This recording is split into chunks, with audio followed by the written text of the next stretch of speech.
অসমবাসীয়ে কি বিচাৰিছিলে? জুবিনদাৰ হত্যাকাৰী সিদ্ধাৰ্থ শ্যাম কানুক শেখৰক মৰিয়াই পিটি চোচৰাই আনি ফাঁচী কাঠত ওলোমাটো বিচাৰিছিলে। কিন্তু এতিয়া কি হৈছে? জুবিনদাৰ ঢুকুৱাৰ পৰা এতিয়ালৈকে বৰ্তমানলৈকে ন্যায় বিচাৰি থকা একমাত্ৰ এটা মানুহ ভিক্টৰ দা। তাকো পুলিচে গৰু পিটন দি কালি কিবা এটা সৰু সুৰা কিবাকিবি কেছত কুকুৰৰ কেছত মানুহ জেললৈ নি মৰিয়াই পিটিছে। কিন্তু জুবিনদাৰ নিচিনা ইমান ডাঙৰ এজন মহান মানুহ হত্যাকাৰীকেইটাক আৰামত জেলত ভৰাই থৈছে। এয়াই অসমৰ আইন, ন্যায় বিচৰাৰ জেল আৰু হত্যাকাৰীৰ বেল কেলা। অখিল গগৈ ডাঙৰীয়াকো এটা কথা কওঁ, আপুনি ভিক্টৰ দাৰ ভাগৰ ভাল বন্ধু কিন্তু পৰহিয়াৰ পৰা আপুনিও মান মতা নাই। আকৌ আপোনালোকে তাক ওপৰলৈ উঠাই দিলে। সি ইমান বেয়া নাছিলে, আপোনালোকে বেকগ্ৰাউণ্ডত তাক ওপৰলৈ উঠাই এতিয়া গছলৈ উঠাই পিনি গুৰিটো কাটি দিছে। আৰু ভিক্টৰ দাসক যিমান বেয়া বুলি কয় সিমান সি বেয়া ল'ৰা নহয়। তাক বেয়া কিছুমান এই জহৰা কিছুমানে কৰিলে। ইতিমধ্যে চাগে আপোনালোকে যোৱাকালি শ্যামকানু মহন্তৰ পত্নীয়ে মিডিয়াৰ সন্মুখত যি ভাষ্য প্ৰদান কৰিলে সেই ভাষ্য আপোনালোকে শুনিছে। এটা কথা মন কৰিছেনে বাৰু? ইমান দিনে যে শ্যামকানু মহন্তৰ পত্নীয়ে কেমেৰা দেখিলেই পলাই ফুৰিছিলে, মুখত টেপ লগাই যে ঘূৰি ফুৰিছিলে, কোনো এষাৰ কথা কোৱা নাছিলে, ইমান কুৱেশ্যন সোধাৰ পাছতো যোৱাকালি হঠাৎ কিয় সেই ভাষ্যকেইটা প্ৰদান কৰিলে যে ন্যায় লাগে বোলে? জুবিনদাই ইমানে বেছি ভাল পাইছিলে যে নিৰ্দোষী মানুহ এজনক জেলত ভৰাই থকা হৈছে 7 মাহে, যাৰ কাৰণে আজি জুবিনদাৰো আত্মাই শান্তি নাপাব। বাহ! তাইৰ বুলি সম্বোধন কৰিছোঁ। তাইৰ কথাকেইটা শুনি এনেকুৱা অনুভৱ হৈছে, প্ৰকৃততে খঙো উঠিছে বহুত বেছি, হাঁহিম নে কান্দিম লাগিছে। কিন্তু এই ভাষ্য যে দিলে তাৰ পৰা কিন্তু এটা কথা অনুমান হৈছে, কি এনেকুৱা নহয়তো যে লাহে লাহে শ্যামকানু মহন্ত জেলৰ পৰা ওলাই অহাৰ সময় চমু চাপি আহিছে? প্ৰকৃততে কথাটো তেনেকুৱা নেকি বাৰু? এবাৰ ভাবকচোন সকলোৱে। যদি কেনেবাকৈ শ্যামকানু মহন্তই বেল পাই ওলাই আহে, তেতিয়াহ'লে আপোনালোকে ৰেডি আছেনে? মনত ৰাখিব যে আমি জুবিনদাৰ ক্ষেত্ৰত যাতে এইবাৰ অকণমানো আমি কম্প্ৰমাইজ নকৰোঁ। এটা কথা লক্ষ্য কৰক, আমি জুবিনদাৰ এই ঘটনাটোত জুবিনদাক যি পৰিকল্পিতভাৱে হত্যা কৰিলে শ্যামকানু মহন্ত, শেখৰ, সিদ্ধাৰ্থ সকলোৱে মিলি, কিন্তু আমি সেই অনুপাতে যিখন চাৰ্জশ্বিট, আজি জুবিনদাৰ কেছটো ফাৰ্ষ্ট টেক আদালত যিখন চাৰ্জশ্বিটৰ ওপৰত ভিত্তি কৰি চলি আছে, সেই চাৰ্জশ্বিটখন আমি ষ্ট্ৰং হোৱাটো বিচাৰিছিলোঁ, যাতে সেই চাৰ্জশ্বিটখনৰ ওপৰত ভিত্তি কৰি কেছটো হ'ব আৰু সেই চাৰ্জশ্বিটখনৰ ওপৰত ভিত্তি কৰি সেই ধাৰাবোৰৰ ওপৰত ৰুজু হ'ব গোচৰ, আৰু তাৰ পাছতে জুবিনদাৰ হত্যাকাৰীয়ে শাস্তি পাব আৰু জুবিনদাকে ন্যায় পাব। কিন্তু যিখন চাৰ্জশ্বিটৰ ওপৰত ভিত্তি কৰি কেছ চলি আছে আজি, সেই চাৰ্জশ্বিটখন তেনেকুৱা বিশেষ শক্তিশালী আমি দেখিলেনে? একো নহয়, একেবাৰে সাধাৰণ কিছুমান গোচৰত ৰুজু কৰা হ'ল। এনেকুৱাও লাগে কেতিয়াবা যে আজি জুবিনদাৰ কাৰণেহে আজি 7 মাহে জেলত ৰাখিছে আৰু এনেকৈ পিছুৱাই আছে, চলাই আছে। হয়তো অন্য ব্যক্তি হোৱা হ'লে চাগে কেতিয়াবা বেল লৈ ওলাই আহিলেহেঁতেন, হয়নে নহয় বাৰু ক'বচোন? কিন্তু চাৰ্জশ্বিট যেনেকুৱাই নহওক বা ন্যায়ালয়ে ন্যায় যেনেকুৱাই প্ৰদান নকৰক, কিন্তু আমি প্ৰকৃত স্বাভিমানী অসমীয়া হিচাপে, আমি জুবিন দেশৰ মানুহ হিচাপে সেই হত্যাকাৰীক যদি আমি শাস্তি দিব নোৱাৰোঁ নহয়, তেতিয়াহ'লে আমি নিজকে কেতিয়াও মাফ কৰিব নোৱাৰিম। মনত ৰাখিব এই কথাটো। আপোনালোকে জানে যি ৰাজ্য কঁপাই যোৱা কাণ্ড আছিলে আজি 8 বছৰ আগত অভিনীলৰ কাণ্ডৰে ইতিমধ্যে ন্যায় পাইছে। আৰু আচলতে অভিনীলৰ যি কাণ্ড, তাত সম্পূৰ্ণ ভিডিঅ' ফুটেজ আছিলে, মানুহে মৰিয়াই মাৰি পেলোৱা অজস্ৰ সাক্ষী আছিলে। তেনেস্থলত আজি 8টা বছৰ লাগিলে ন্যায় পাওঁতে, ইমানখিনি প্ৰমাণ থকাৰ পাছতো। আৰু জুবিনদাৰ ক্ষেত্ৰত কেনেকুৱা ধৰণৰ হ'ব বুলি ভাবিছে কওকচোন, যদিও ফাৰ্ষ্ট টেক আদালতত ইয়াৰ বিচাৰ চলি আছে। গতিকে এইবিলাক ৰাজনীতি মেৰপাক, চৰকাৰৰ লীলাখেলা, ৰাজনীতিৰ লীলাখেলা, সেইবোৰ আমি নাজানো। যিয়ে নহওক, বা ছিংগাপুৰে যি ৰায়দান দিলে সেই ৰায়দানৰ কথা আমাক নালাগে। আমাক এটাই লাগে যে জুবিনদাই ন্যায় পাবই লাগিব। সমূহ অসমবাসীক মই অনুৰোধ জনাইছোঁ, আমাৰ আৱেগৰ লগত যাতে কোনেও খেলা কৰিব নোৱাৰে। সকলো সজাগ হৈ থাকক, পাহৰি কেতিয়াও নাযাব। জ্ঞানী মানুহে আনক কেতিয়াও গালি নিদিয়ে, সমস্যা সমাধানে কৰে। কংগ্ৰেছৰ কথা কৈ থকাতকে সমস্যা সমাধান কৰক। বিগত 10 বছৰে কি কৰিলে? গৰু চুৰ কৰিলে, মাটি চুৰ কৰিলে, ভোট চুৰ কৰিলে, চুপাৰী চিণ্ডিকেট কৰিলে। বিগত 10 বছৰে কি কৰিলে? মিডিয়াৰ আগত বাইট দিবলৈ আপোনালোকক প্ৰতিনিধি বনোৱা নাছিলেতো, কেৱল কংগ্ৰেছক গালি পাৰিবলৈ প্ৰতিনিধি বনোৱা নাছিলেতো। এষাৰ অসমীয়া কথা আছে ন, নাচিব নাজানিলে চোতাল বেয়া বুলি কয়। সমস্যা সমাধান কৰিব নোৱাৰিলে কাৰণে সেইকাৰণে এতিয়া কংগ্ৰেছ কংগ্ৰেছক বদনাম কৰিছে বছৰ বছৰ ধৰি আনৰ গাত দুখ জাপি দি বক্তব্য ৰখাটো কি কয় জানেনে দায়িত্বহীনতাৰ পৰিচয় বুলি কোৱা হয় আৰু দায়িত্ব ল'ব নোৱাৰিলে আগবাঢ়ি আহিব নালাগে জনপ্ৰতিনিধি হ'বলৈ আগবাঢ়ি আহিব নালাগে যদি সাহস আছে দায়িত্ব পালন কৰক লাষ্টত এষাৰ কথাই কম ভাত খাবলৈ নাপালে মানুহে গোবৰ সেৱন কৰিব নালাগে বহুত লাজৰ কথা আৰু আজি প্ৰমাণ কৰি দিলে যে আপুনি হিমন্ত বিশ্ব শৰ্মা ডাঙৰীয়াৰ বিৰুদ্ধে মানে সেইকাৰণে আজি কংগ্ৰেছৰ কথা ক'লে কাৰণ বিগত দুটা দশকটো ডক্টৰ হিমন্ত বিশ্ব শৰ্মা ডাঙৰীয়াই গুৱাহাটী উন্নয়ন দপ্তৰৰ মন্ত্ৰী হৈ আছিলে অলপ সেন্সিবল কথা ক'ব কাৰণ আপুনি এগৰাকী এমপি হয় সন্মানীয় গুৱাহাটীৰ লোকসভাৰ সাংসদ বিজুলী কলিতা মেধি ডাঙৰীয়ানী আজি সংবাদ মাধ্যমত কৈছে যে গুৱাহাটীৰ বানপানীৰ মূলত কাৰণেই হৈছে কংগ্ৰেছৰ আনপ্লেনৰ বাবে হেনো গুৱাহাটীত বানপানী হৈছে এতিয়া সাংসদ গৰাকীক সুধিব বিচাৰিছো যে আপোনালোকে কি এনেকুৱা ধৰণৰ একচুৱেল প্লেন কৰিলে আৰু আপোনালোকে এনেকুৱা ধৰণৰ কি কনষ্ট্ৰাকটিভ কাম কৰিলে কিবা আপোনালোকৰ ওচৰত উত্তৰ আছেনে কেৱল ফ্লাইঅভাৰ বনালে ফ্লাইঅভাৰ বনোৱাৰ পিছত কি হ'ল ফ্লাইঅভাৰত বৃহৎ ফাট মেলিলে আৰু ফ্লাইঅভাৰত পানী জমা হ'ল তাৰ বাহিৰে অন্য একো নহয় আজি গুৱাহাটীত বানপানীৰ ফলত মহিলাৰ মৃত্যু হৈছে কিমানজনৰ মৃত্যু হৈছে হিচাপ নাই আজিলৈকে ভিভিআইপি কোনোবা মৃত্যু হৈছেনে বানপানীত পৰি হিচাপ দিব পাৰিবনে নোৱাৰে কাৰণ ভিভিআইপিয়েতো এনেধৰণৰ সমস্যাৰ সন্মুখীন হোৱা নাই সাংসদ সন্মানীয় বিজুলী কলিতা মেধি ডাঙৰীয়াক সুধিব বিচাৰিছো আপোনালোকে যে কৈছিলে 50টা পুখুৰী খন্দাৰ কথা 50টা পুখুৰী ক'ত গ'ল কেতিয়া খানিব নে ৰাইজে খানিব আৰু ডক্টৰ হিমন্ত বিশ্ব শৰ্মা ডাঙৰীয়াক সুধিব তেখেতে সংবাদ মাধ্যমত কৈছিলে যে বিকাশ মই এনেকৈ বিকাশ কৰিছিলে বিকাশৰ ধুমুহাত মানুহ থিয় হ'ব নোৱাৰে কেনেকুৱা ধৰণৰ বিকাশ কৰিলে বানপানীৰ বিকাশ কৰিলে যাৰ ফলত মানুহৰ মৃত্যু হৈছে এনেকুৱা ধৰণৰ বিকাশ ৰাইজে বিচৰা নাই আৰু সন্মানীয় সাংসদ ডাঙৰীয়ানী আপোনাক এটা প্ৰশ্ন সুধিব বিচাৰিছো বিগত দুটা দশক ধৰি গুৱাহাটী উন্নয়ন দপ্তৰৰ মন্ত্ৰী কোন আছিলে কোনে সেই মন্ত্ৰী আসনৰ পদ শুৱনি কৰি আছিলে আপোনাৰ উত্তৰ আছেনে নে জানিও নজনা ভয় ধৰিছে ডক্টৰ হিমন্ত বিশ্ব শৰ্মা ডাঙৰীয়া আছিলে সুধিব তেখেতে দুটা দশক কি কৰিলে মানে প্ৰাকে প্ৰকাৰে আপুনি ডক্টৰ হিমন্ত বিশ্ব শৰ্মা ডাঙৰীয়াক সমালোচনা কৰিছে নেকি ডাইৰেক্টলি চাগে আপোনাৰ ডক্টৰ হিমন্ত বিশ্ব শৰ্মা ডাঙৰীয়াক সমালোচনা কৰিবলৈ সাহস নাই সেইকাৰণে আপুনি কংগ্ৰেছৰ নামটো কৈ পেলাই আপুনি ডক্টৰ হিমন্ত বিশ্ব শৰ্মা ডাঙৰীয়াক সমালোচনা কৰিছে লগতে কংগ্ৰেছ যে কয় কংগ্ৰেছ এক প্ৰকাৰ আপোনালোকৰ কাৰণে ভগৱান হৈ গৈছে কোনোবা এটা কিবা কাম কৰাৰ আগত কিবা এটা কথা কোৱাৰ আগত কংগ্ৰেছ বুলি নকলে আপোনালোকৰ একো কথাই মুখৰ পৰা নোলায় আৰু লগতে আপুনি যে কংগ্ৰেছৰ কথা কৈছে এতিয়া দেখোন বিজেপিত গোটেইকেইটা মন্ত্ৰীৰ পদ এখন কংগ্ৰেছী কেইটাই লৈ আছে সেই সন্দৰ্ভত কি ক'ব মানে কংগ্ৰেছকে আপুনি সমালোচনা কৰিছে ভাৰতীয় জনতা পাৰ্টি নহয়তো আপোনালোকৰ দলৰ নামটো সলাই দিব ভাৰতীয় জাতীয় কংগ্ৰেছ লিখি দিব কাৰণ এতিয়া গোটেই কংগ্ৰেছী খিনিতো বিজেপিতে আসন শুৱনি কৰি আছে গোটেই মন্ত্ৰীৰ পদটো তেওঁলোকে লৈ আছে আপুনি আজি এতিয়া সংবাদ মাধ্যমৰ আগত মানে মনৰ ক্ষোভটো উজাৰিলে মানে পুৰণি কংগ্ৰেছী যিসকল এতিয়া বিজেপিত আছে মন্ত্ৰীলৈ ডক্টৰ হিমন্ত বিশ্ব শৰ্মা ডাঙৰীয়াকে আদি কৰি তেওঁলোকক সমালোচনা কৰিলে বহুত লাজৰ কথা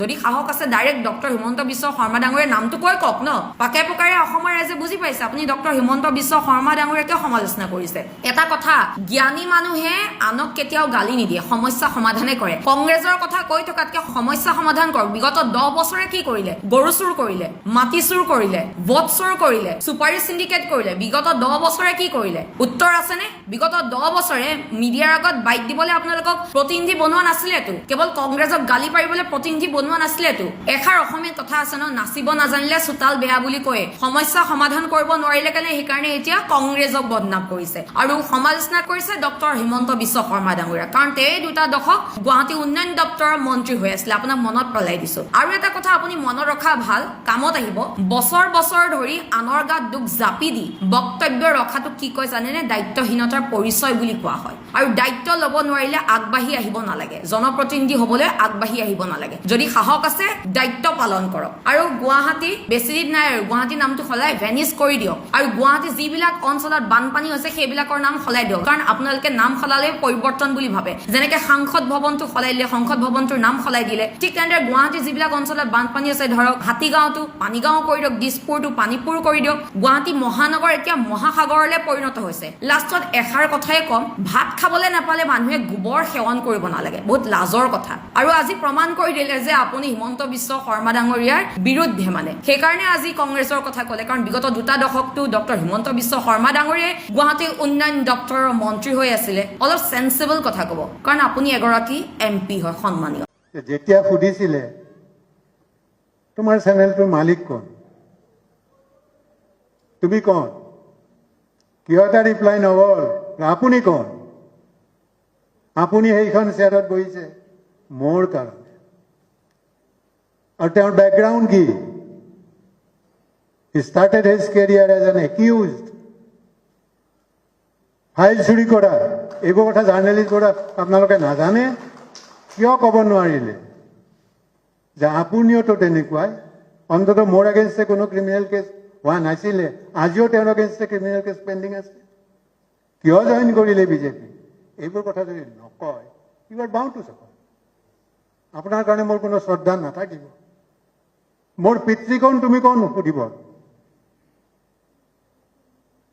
মোক কোনে আহাৰ যোগাইছে তুমি কোন তোমাৰ পৰাতো মই ভিক্ষা বিচাৰি যোৱা নাই কি কাৰণত ক'ব নোৱাৰিলে আৰু এইবাৰ এইটো তেওঁ বাৰ বাৰ ৰিপিট কৰিছে মই আজি নিজে লাজ পাওঁ মই মানুহক বন্ধ কৰি দিওঁ যেতিয়া মোৰ ৰিলেশ্যনটো কয় মই বুজি পাইছোঁ কিন্তু সেইটো মোৰো ভয় মই কি ভয় কৰিছোঁ তেওঁৰ লগত মোৰ সম্পৰ্কটো নালাগে সম্পৰ্কটো ডিনায়ো কৰিছে পাব্লিকলি কিন্তু সেইটোত মই নহয় আগবাঢ়ি আহক কোনোৱে কাকো একো কৰিব নোৱাৰে ইমান দূৰ পৰ্যন্ত যাব কালি যদি তেওঁক চেয়াৰখনৰ পৰা নমাই দিয়া যায় তেওঁতো ৰাস্তাই ৰাস্তাই ঘূৰিব লাগিব কি কৰিব তেওঁ কথাই কথাই কয় তেওঁ এডভোকেট কি জানে তেওঁ কি কৰে তেওঁ কনষ্টিটিউশ্যনৰ কথা প্ৰত্যেকটো চেণ্টেন্স আনকনষ্টিটিউশ্যনেল মাইকী মানুহক কেনেকে কথা ক'ব নাজানে বয়সীয়াল মানুহ এজনক কেনেকে কথা ক'ব নাজানে নিজৰ সংগীক কেনেকে কথা ক'ব নাজানে কি কাৰণত পাৰ্টি বদলাব লাগে কোৱা তুমি কৈছা কোনোদিন ভোটাৰ ইজ ডেফিনেটলি এণ্টাইটেল টু ন যে তুমি কিয় party and he is bound two চে কাৰণ মোৰ ভোটেৰে তুমি আৰু এইটো আপোনালোকেও কুৱেশ্যন কৰা উচিত আপোনালোকেও লিখা উচিত আজি অন্ততঃ সৰু পাৰো মই আপোনালোকক কথা দিব পাৰোঁ ইয়াৰ কাৰণে যদি কোনোবা ভিক্টিমাইজ হয় মৰি যদি নাযাওঁ আমি সদায় আপোনালোকৰ লগত থাকিম জেলত যোৱাটো খুব ডাঙৰ কথা নহয় খুব ডাঙৰ কথা নহয় বুজিছে গতিকে ভয়টো এৰক ভয় নেৰিলে এইবোৰ মিটিঙৰ পৰা এনেও আপুনি চাব আপোনাক যদি এটা মানুহে মাৰিব আহিছে আপুনি যদি উল্টাই তেওঁক মাৰিব যায় তেওঁ পিছুৱাই যায় কাৰণটো কি তেওঁ আপোনাৰ ষ্ট্ৰেংথটো নাজানে এইটো কৰিব লাগিব নহ'লে নহয় মোৰ হয়তো আপোনালোকে মোক প্ৰশ্ন কৰিব পাৰে যে আপুনি ইমান ডাঙৰ ডাঙৰ কথা কৈছে আপুনি কি কৰিছে মোৰ পৰ্যায়ত মই যিখিনি কৰিব পাৰোঁ মই কৰিছোঁ কিন্তু কৰণীয় আৰু বহুত আছে এইবাৰ এখন জাননী আহিছে উচ্চ শিক্ষা বিভাগলৈ জাননী এখন আহিছে মহাবিদ্যালয় গৈছে যিবোৰ প্ৰভিন্সিয়েলাইজ কলেজ আৰু চৰকাৰী যিবোৰ গভৰ্ণমেণ্ট কলেজ তালৈ গৈছে তাত যিসকল লোকক ঠিকা ভিত্তিত নিযুক্তি দি থোৱা হৈছে মানে কলেজত প্ৰবক্তা হিচাপে নিয়োজিত কৰা হৈছে বা লাইব্ৰেৰিয়ান হিচাপে বা বিভিন্ন পদবীত তেওঁলোকক যিসকলক নিযুক্তি দিয়া হৈছে তেওঁলোকক আঁতৰোৱাৰ কথা কোৱা হৈছে আৰু তেওঁলোকৰ নতুন যাতে তেনেকুৱা মানুহ নলয় এপইণ্টমেণ্ট যাতে নলয় সেইটো নিশ্চিত কৰিবলৈ কোৱা হৈছে এই কথাটো আপোনালোকে ৰাতিপুৱা চাগে পেপাৰত পাইছে এই কথাটো কিমান ভয়ংকৰ সেইটো ভাবি মোৰ আচলতে মানে কিবা জীৱ যে ধপধপাই যোৱা নিচিনা বুলি যে কয় ধপধপাই যোৱা নিচিনা এটা পৰিৱেশ হৈছে মই ভাবোঁ বেছিভাগৰে হৈছে অৱশ্যে এটা কথা মোৰ ল'ৰা বা মোৰ ছোৱালী এতিয়া কলেজ পোৱাগৈ নাই তথাপিতো কি হ'বগৈ বুলি ভাবি পেলাই যে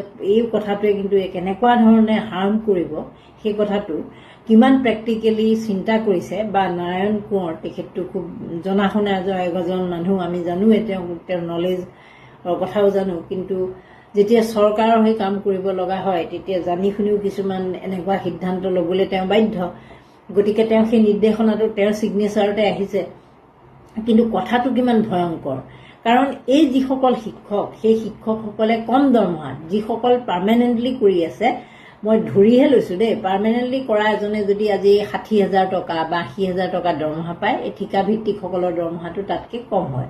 সেইকাৰণে চৰকাৰে ঠিকাভিত্তিত আজিকালি কৰ্মচাৰীসকলক নিয়োগ কৰে। যেনেকৈ NHM-ৰ যিসকল কৰ্মচাৰী, NHM-ৰ কৰ্মচাৰীসকলৰ দৰমহা বাকী স্থায়ী কৰ্মচাৰীসকলতকৈ যথেষ্ট পৰিমাণৰ কম। তেওঁলোকৰ চিকিৎসকৰ দৰমহাও বহুত কম, নাৰ্ছসকলৰ কম। কিন্তু সেই চৰকাৰী একে পোষ্টতে থকা নাৰ্ছসকলৰ, স্থায়ী নাৰ্ছসকলৰ দৰমহা বহুত বেছি। সেই কথাটো প্ৰতিগৰাকী ঠিকাভিত্তিত যিসকলে কৰি আছে তেওঁলোকে জানে। তেনেকৈ শিক্ষকসকলৰ ক্ষেত্ৰতো একেই। গতিকে তেওঁলোকে দৰমহা কম পাইছে, কিন্তু সেৱা সেই স্থায়ীসকলতকৈ বৰঞ্চ বেছি দিছে, কম তেওঁলোকে কেতিয়াও দিয়া নাই। মানে সমান বা তাতকৈ বেছি দিছে, কিন্তু কম দিয়াৰ কথাই নাহে তাৰমানে ঠিকাভিত্তিকসকলৰ।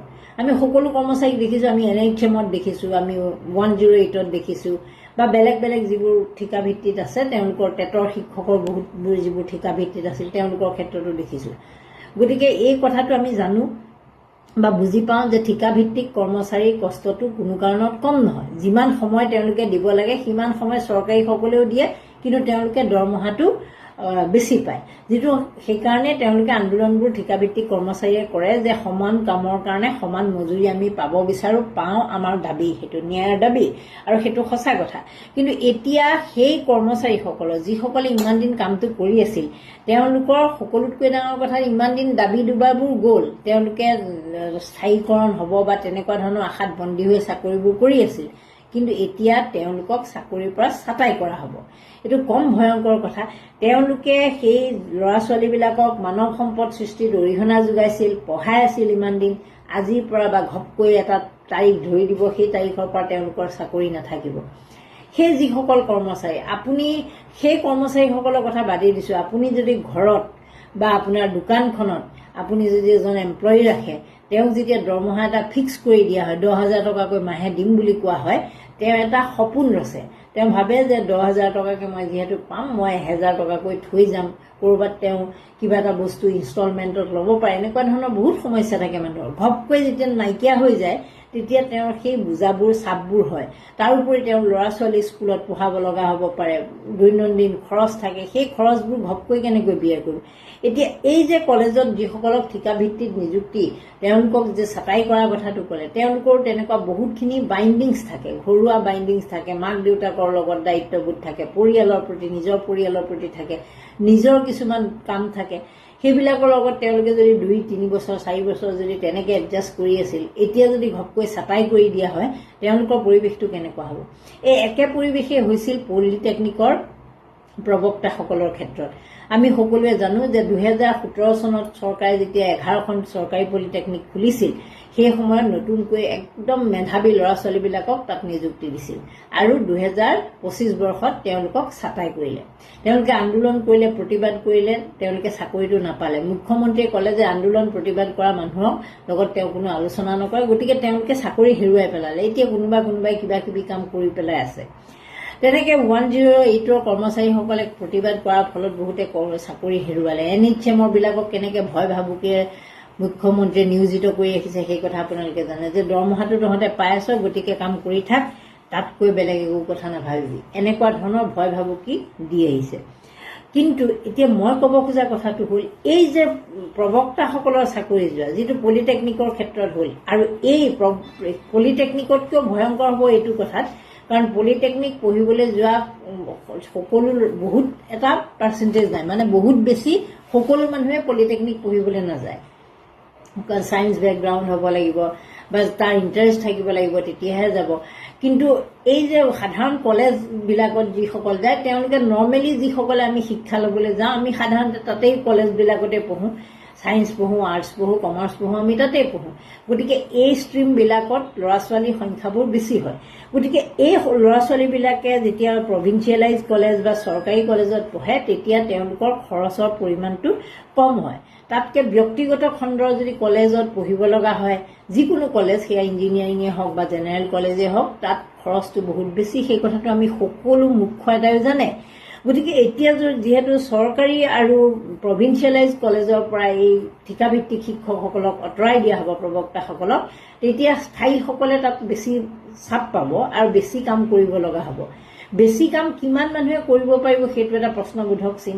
ল'ৰা ছোৱালীবিলাকে কেনেধৰণৰ শিক্ষা পাব সেইটো এটা প্ৰশ্নবোধক চিন। কাৰণ ল'ৰা ছোৱালীবিলাকে 6জন শিক্ষকৰ পৰা যিখিনি পাই আছিল তাত 3জন শিক্ষকৰ পৰা যদি আধা কমি যায় তেনেহ'লে বহুত কম পৰিমাণৰ শিক্ষা লাভ কৰিব, বহুত খোকোজাবোৰ তেওঁলোকে মাৰিবলৈ সময় নাপাব, প্ৰেছাৰ থাকিব, এই ধৰণৰ সমস্যাৰ সৃষ্টি হ'ব আৰু যিটোৱে আমাৰ মানৱ সম্পদ সৃষ্টিত এটা ডাঙৰ অবষ্টেকুলৰ সৃষ্টি কৰিব, মানে এটা বাধাৰ প্ৰাচীৰ হিচাপে থিয় দিব, যিটোৱে ল'ৰা ছোৱালীবিলাকক সমস্যাত পেলাব।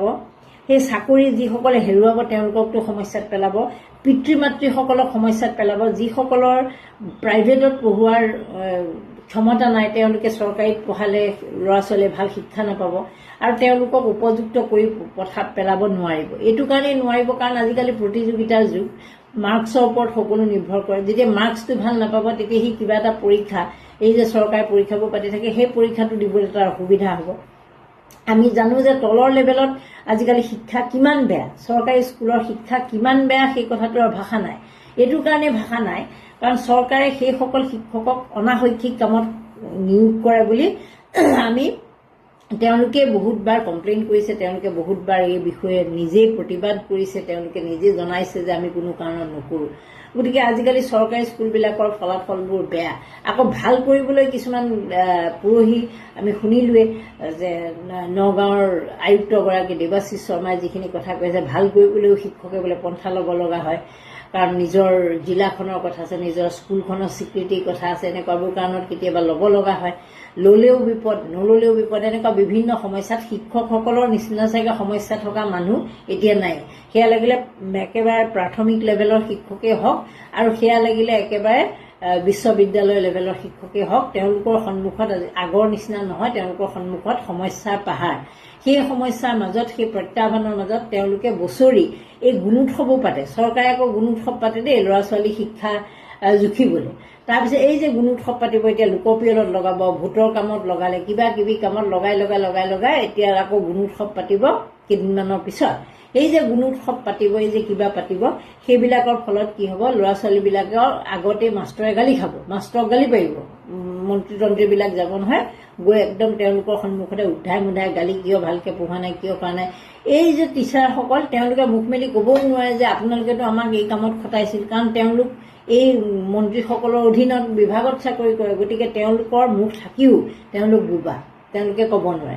গতিকে সেই কথাটো কোৱাৰ দায়িত্বটো কাৰ? কোৱাৰ দায়িত্বটো আমাৰ নিচিনা মানুহবিলাক। আমিয়ে নক'লেতো ক'ব কোনে? কথাটোতো ক'ব লাগিব কোনোবাই। গতিকে ময়ে কৈছোঁ, আৰু হয়তো কোনোবাই এনেকৈ কৈছে বা লিখিছে, এনেকুৱা ধৰণেই ক'ব লাগিব। মই তাৰ ভিতৰতে এজন বুলি ভাবি পেলাই কৈছোঁ। কিন্তু বিশ্বাস কৰক, মোৰ কোনো মানুহেই মোৰ বৰ্তমান একেবাৰে মানে ঘনিষ্ঠ মানুহৰ ভিতৰত বা মোৰ ৰিলেটিভৰ ভিতৰত কোনোৱেও তেনেধৰণে নিয়োজিত হৈ গালি গালাজ খাই থাকিব লগা হোৱা নাই। কিন্তু মই কৈছোঁ আপোনালোক সকলোৰে হৈ পেলাই যে এই ধৰণৰ পৰিস্থিতি আপোনালোকৰ চাগে হয়, কাৰণ মই বহুতৰ লগত কথা পাতি আপোনালোকে যে এনেকৈ মুকলিকৈ কথাখিনি কোৱাত অসুবিধা হয়, গালি খাব লগা হয় ছাত্ৰ ছাত্ৰীৰ সন্মুখত, সেই কথাটো আপোনালোকৰ বহুতৰ মুখত মই শুনিছোঁ। আৰু মোৰ বেয়া লাগিছে যে সেই কথাটো আচলতে কোনো কাৰণতে গ্ৰহণীয় নহয়, কাৰণ সেইটো হেয় প্ৰতিপন্ন কৰা হয় শিক্ষকগৰাকীক। আৰু আজিকালিতো মুখ্যমন্ত্ৰীয়ে কেনেধৰণৰ আচৰণ কৰে সেই কথাটো জানি। এতিয়া কথা হ'ল, এই যে ঠিকাভিত্তিক কৰ্মচাৰীসকলক 108ৰ কওক, NHM-ৰ কওক, এই কভিডৰ যিসকলে বিচাৰিছিল স্বাস্থ্যকৰ্মী তেওঁলোকৰ হওক, সকলোৰে ক্ষেত্ৰত যদি আপোনালোকে চায়, পলিটেকনিকৰ ক্ষেত্ৰত তেওঁলোকৰ যেতিয়া ঠিকাভিত্তিক কৰ্মচাৰীসকলে প্ৰতিবাদ কৰে, অকলে প্ৰতিবাদ কৰাৰ কাৰণে চৰকাৰে দমাই থৈ দিয়ে। আপোনালোক সকলোৱে যদি এটা কঠিন সিদ্ধান্ত যদি ল'লেহেঁতেন যে আমাৰ চাকৰিবোৰ পাৰ্মানেণ্ট কৰিবই লাগিব, নহ'লে কিন্তু আমি এই চৰকাৰৰ লগত সহযোগিতা নকৰোঁ, যদি আগতেই আপোনালোকৰ এই দাবীটো নিৰ্বাচনৰ আগত থাকিলেহেঁতেন হয়তো কিবা এটা কৰিব পাৰিলেহেঁতেন। কিন্তু আপোনালোকৰ NHM-ৰ আছে 3,000 কৰ্মচাৰী, NHM-ৰ আছে কিবা 25,000 কৰ্মচাৰী, 108ৰ আছে 3-4,000 কৰ্মচাৰী, এনেকৈ সংখ্যাবোৰ কমি যোৱাৰ কাৰণে ডিভাইড এণ্ড ৰুল পলিচি এটা লৈ চৰকাৰে এনেকৈ চলাই আছে। এতিয়া কথাটো হ'ল, চৰকাৰে ফ্লাইঅভাৰবোৰ আপোনালোকে দেখিছে কেনেকৈ নিৰ্মাণ কৰি আছে, আৰু সেই ফ্লাইঅভাৰ নিৰ্মাণ কৰাৰ পিছত আমাৰ গুৱাহাটীত কি হৈছে আপোনালোকৰ সকলোৱে খবৰবোৰ পাইছে, য'তেই ফ্লাইঅভাৰ হৈছে তাতেই বানপানী বেছিকৈ হৈছে। যে সেইটোৱে তাৰ উপৰি লোনৰ পৰিমাণ কিমান হৈছে সেইটো কথা গম পাইছে হিতাধিকাৰীৰ সংখ্যা হৈছেগৈ 40 লাখ মানে অকল সেইটো অৰুণোদয় হিতাধিকাৰী গতিকে এইবিলাকৰ কামত বিনিয়োগ কৰাতকৈ যিকেইটা অদৰকাৰী অপ্ৰয়োজনীয় কামত বিনিয়োগ কৰাতকৈ আপোনালোকৰ যদি দৰমহা পাতি ভালকৈ দি আপোনালোকক যদি স্থায়ীভাৱে নিযুক্তি দিলেহেঁতেন বা আপোনালোকৰ কাৰণে এটা ভাল পৰিৱেশ সৃষ্টি কৰিব পাৰিলেহেঁতেন আপোনালোকে অন্তত মানৱ সম্পদ সৃষ্টিত ভাল ধৰণে অৰিহণা যোগাই থাকিব পাৰিলেহেঁতেন আপোনালোকৰ জীৱনটো বিপদাপন্ন নহ'লহেঁতেন এতিয়া কিন্তু সেইটো নহয় এতিয়া আপোনালোকৰ কাৰণে যিখন জাননী আহিল সেইখন যে ঘূৰাই ল'ব বা কিবা হ'ব প্ৰতিবাদে যে কিবা কাম কৰিব মই আশা দেখা নাই কাৰণ 108 আৰু আমি বাকীসকলক দেখিছোঁ গতিকে এই চৰকাৰৰ লগত যুঁজিবলৈ হ'লে আপোনালোকে যুঁজিব লাগিব হয় মানে এই যে আপোনালোকে সেই যোৱা মাহৰ 8 তাৰিখে যিটো ক্ষমতা পাইছিল সেই ক্ষমতাটোৱে আপোনালোকে ব্যৱহাৰ কৰিব লাগিছিল যদি কৰা নাই আপোনালোকে পস্তাব কথাটো সেইটোৱে সেইদিনাখনেই আমাৰ অধিকাৰ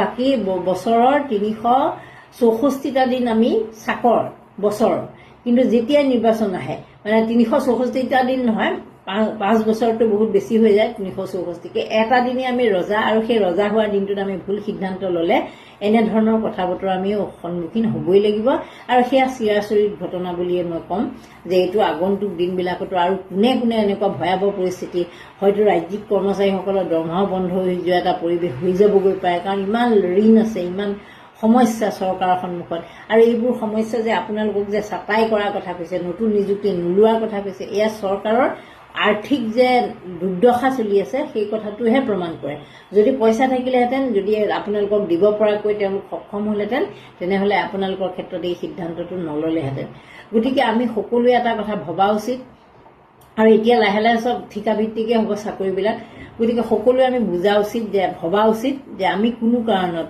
যাতে আমাৰ যি সিদ্ধান্ত আমি ভুল নলওঁ এতিয়াতো লোৱাটো হৈ গ'ল ভোট দিয়াটো আৰু আপোনালোকে ঘূৰাই ল'ব নোৱাৰে এইটো হৈ গ'ল আৰু ভুগিব লগা আছে এই হিতাধিকাৰীসকলে যে খুব নাছিলে এওঁলোকে আগন্তুক 5 বছৰ যদি চৰকাৰ আহে আৰু আপোনালোকৰ যদি 1250 টকাটো একেবাৰে শেষৰ মাহটোলৈকে পায় সেইটো আপোনালোকে ভাবি লওক যে আপোনালোকৰ সেইখন কপাল মানে কপাল নহয় চোতাল কিন্তু পাব যে একেবাৰে হাকিম কাৰণ এই কলেজৰ প্ৰফেচাৰসকলৰ ক্ষেত্ৰতে এইখিনি অৱস্থা হ'লগৈ আৰু এইখন চৰকাৰে কোনো কাৰণত শিক্ষিত মানুহ নিবিচাৰে কাৰণ শিক্ষিত মানুহে কেনেকুৱা বিপদ কৰে সেই কথাটো তেওঁলোকে ভালদৰে বুজি পায় প্ৰধানমন্ত্ৰী নৰেন্দ্ৰ মোদীয়ে জালমুড়িক লৈ যিটো এক্টিং কৰিলে এক্টিং বা যিটো ধৰা পেলালে কেৱল শিক্ষিত মানুহে অশিক্ষিত মানুহৰ আগত তেওঁ কেনেকৈ এক্টিংটো কৰিলে সেইদিনাখন আমিতো নিজেই দেখিলোঁ কেনেকৈ ওচৰত মাইকী মানুহবিলাকক লৈ তেওঁ কেনেকুৱা এটা পৰিৱেশ সৃষ্টি কৰিলে আমি নিজেই দেখিলোঁ ইমান দিন যে তেওঁ পৰীক্ষা পে চৰ্চাৰ পৰা আদি কৰি বিভিন্ন ধৰণৰ ভেড়াকুটি বুলি যে আমি কওঁ ভেড়াকুটি কৰি আহিছে সেয়াও আমি দেখিলোঁ